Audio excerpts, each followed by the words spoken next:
Welcome to the Parenting Tips Podcast. I'm Jeff Reiland, child and family therapist. In this episode, we're going to talk about patience.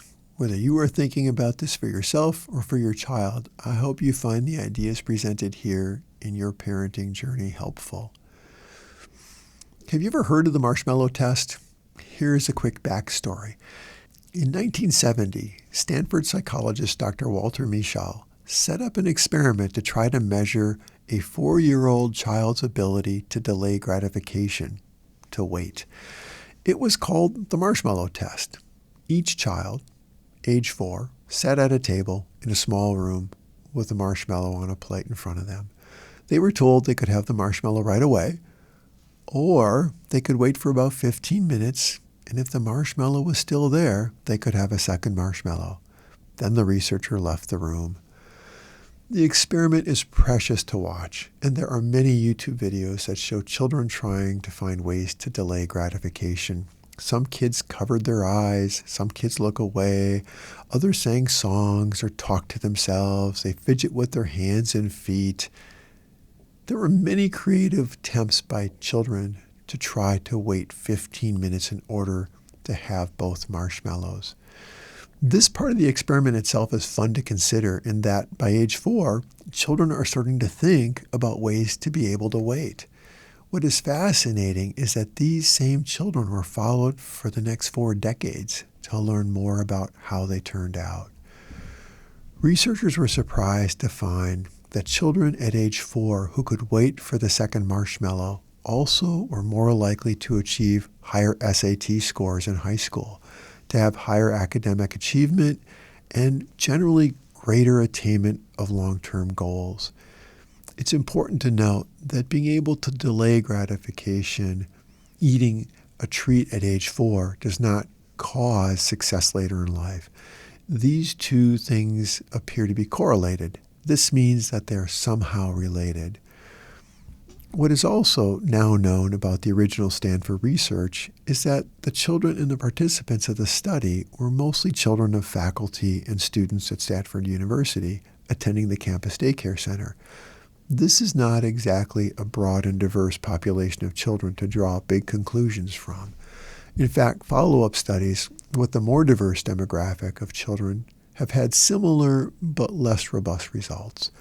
Some researchers have suggested that while the ability to delay gratification is really important, there are many other factors that may be equally or even more important in helping children to achieve life goals, including not growing up in poverty and having parents with really good parenting skills. But still, this is an important study because it raises an important issue about the value of the ability to delay gratification and what it means. There are some important lessons from the marshmallow test. The main lesson from this test is that the ability to resist immediate rewards is linked to success in achieving long-term goals. But there may be other factors that may play a part in children being able to be successful later in life. We've been talking about the ability to delay gratification. In a nutshell, this is what patience is. Patience is defined as the ability to wait, to tolerate some form of delay. Think of all the times in our lives as parents that we have to wait. We wait in traffic, we wait in line at the grocery store, we wait for our children to get ready. We spend a good deal of time in our lives each day waiting for something. How good are you at waiting? If you think you're pretty good at waiting, then good for you, really. If you, like me, could maybe get a little bit better at waiting, then you are in very good company. Can patience be learned? There is some debate over whether patience is a personality trait that we either have or we don't, or patience is a skill that can be learned. Consider that it may be a little bit of both. It is possible that some children are born with more capacity for waiting, for delaying gratification, either by some good fortune of genes or personality. They're just better at waiting, while other children are pretty intolerant of waiting. Most children probably fall somewhere on a continuum of being able to wait from really good to very poor. However, the very good news is that when we consider patience as a skill, then we as parents can teach our children how to get better at having patience. Think of patience as a muscle. The only way muscles get strong is through regular and frequent exercise. There may be some barriers to kids learning patience. Both of these are related to the child's ability to have experiences of having to wait. The first has to do with what happens when they get plugged into recreational screens. There are some interesting studies that look at the relationship between the amount of recreational screen use children have and their ability to be able to wait or have patience. The second has to do with how we, as parents, react when our child starts to whine or tantrum when things aren't going their way. This concern has been discussed in several previous episodes related to discipline. When the child starts to whine and the parent gives in, the child learns that whining gets them what they want, and they don't get nearly as much practice at waiting or learning patience. Let's discuss some strategies for helping your child learn patience. One way to teach your child about patience is to tell your child stories about your own experience with patience, for better or worse, when you were a child or a teenager growing up, or even in the present. What mishaps or missteps or successes did you have with waiting? Children love to hear stories that may have a lesson in them. If you can recall experiences that may help them in shaping your child's ability to learn to wait, please consider sharing them. As part of dinner table conversation, consider sharing about a moment in the day when you had to wait. You were put on hold on the phone, or you had to wait for someone at work to complete a task before you could do your part. What did you do? Maybe you tidied up your desk or made a weekend list of things to do. Maybe you practiced taking long, slow breaths or thought about things you were grateful for. There are many strategies for helping your child learn about patience. As parents, we have many opportunities to model being patient. Imagine you are waiting in line with a cart full of groceries and your child is either sitting in the cart or standing alongside you. What are your options? Here is a teachable moment. You can say, "Sure looks busy today. While we're waiting in line to get our groceries checked out, let's play I Spy with the covers of these magazines."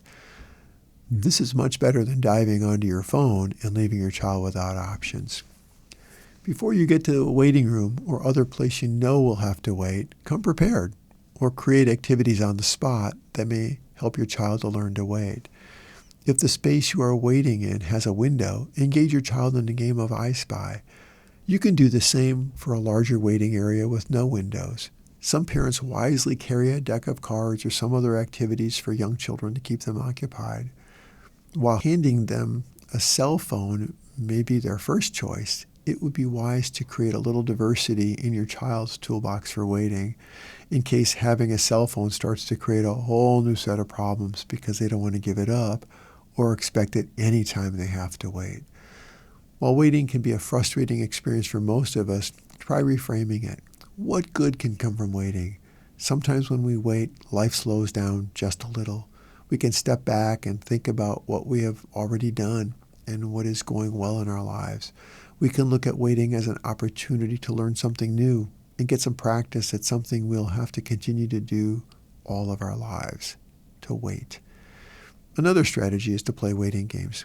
There are a multitude of waiting games that involve some time spent waiting. Playing hide and seek is one game. Hide the penny is another. Playing games like Captain May I or Simon Says also involves listening and waiting. Word games or card games in general all have elements of waiting your turn as the game progresses. Waiting for very small increments of time is important for young children and for children who have a high degree of difficulty with waiting. Once they've experienced some success with waiting for even a minute, you can slowly start to stretch that time to a couple of minutes and eventually more time. This takes time. Be patient. Helping children work toward specific goals is another way to teach waiting. The goal may be earning something special for the weekend or for some small monetary reward. For young children, it may help them to see a visual representation of their progress, filling a jar with cotton balls, 4 or 5 to fill it, or creating a jigsaw puzzle from a picture of something that's familiar to them, like a bicycle or a toy, And then they have to earn a piece of the puzzle each time they've been able to show patience, or for each 15 minutes or 30-minute period of time that passes with them still being patient. And when they get the whole puzzle, they're able to play with that toy or do that activity. This can reinforce the skill and personal quality of waiting. Each time the child fills in one or more piece of the puzzle, the closer they get to their goal. Waiting is hard. It's important to help your child recognize the feelings around having to wait. Come alongside them and acknowledge that they are waiting and that it is hard. Help them to find small things to keep themselves occupied. Look for opportunities every day to give your child practice at waiting by giving them small tasks to complete before they get the thing they asked for. You can do this in so many ways. You can say, you can have this snack or go outside or play on your tablet just as soon as you put your backpack away or hang up your coat. Or when this is done, then this can happen. Have reasonable expectations. This is really important. Young children do better with waiting when they start small and go from there. Young children can't measure time. Start small, a few minutes of delay. Because young children can't tell time, they may not understand that our figures of speech like just a minute or just a second are not meant literally. It can help to measure time using a timer or even measuring time with several songs that can help your child to learn about how long they have to wait. Help your child to generate a list of what they can do while waiting. As children get older and more experienced with waiting, it's useful to help them maintain a list, whether in writing or in their head, of all the strategies they can use. It could be reading a book, doodling, looking out the window, playing with a pet, people watching, counting, or breath work. There are many possibilities. Keep your word. If you make a promise or commitment to do something and your child or children did as you asked, it's important to keep that promise. It's also important to be careful about what you promise, as it's impossible to know the future and things can come up. Kids rarely hear the word maybe or let's see how the evening weather looks. They hear yes when they don't hear no. An important footnote to the marshmallow experiment is that children were more likely to wait when they trusted that the researcher really was going to come back and give them a second marshmallow. Clearly, when we keep our word, our child is more likely to wait. When we say we'll do something and then we don't, this erodes a child's confidence and trust that waiting has some benefit. Create visual ways for your children to be able to track how well they're waiting. This can be a chart that marks out blocks of time each day. They get a smiley face or a star if they have showed good waiting skills. Similarly, they can do this with a monthly calendar. Marking the days that you and your child observe progress in waiting and showing patience can be useful. A variation of this on a road trip might be showing your child where they are or where you are on the map relative to where you started and where they're headed. This can be helpful for children who have limited sense of time and they're continually asking, are we almost there yet? Engage your child in problem solving about waiting. Ask them, what can you do while waiting? Help children anticipate if they'll be waiting at a restaurant or on a long car ride. How will they entertain themselves? Work hard to expand a list of options beyond the tablet or movie screen or your cell phone to encourage more interaction with people traveling in the car and maybe what they're seeing outside the car. There are many car travel games, sing-along or audiobooks for children to consider here. As children begin to demonstrate moments of patience, it's important to use positive reinforcement to encourage this newly developing skill. Notice when your child is showing patience and praise them for waiting patiently. While our praise of them is a form of extrinsic motivation, what we are really hoping for is our child's eventual awareness that waiting has both short-term and long-term benefits for them. With practice and positive experience, they begin to feel more confident and take pride in their own ability to achieve long-term goals. Ultimately, we want our children to learn to wait because they are intrinsically motivated to wait.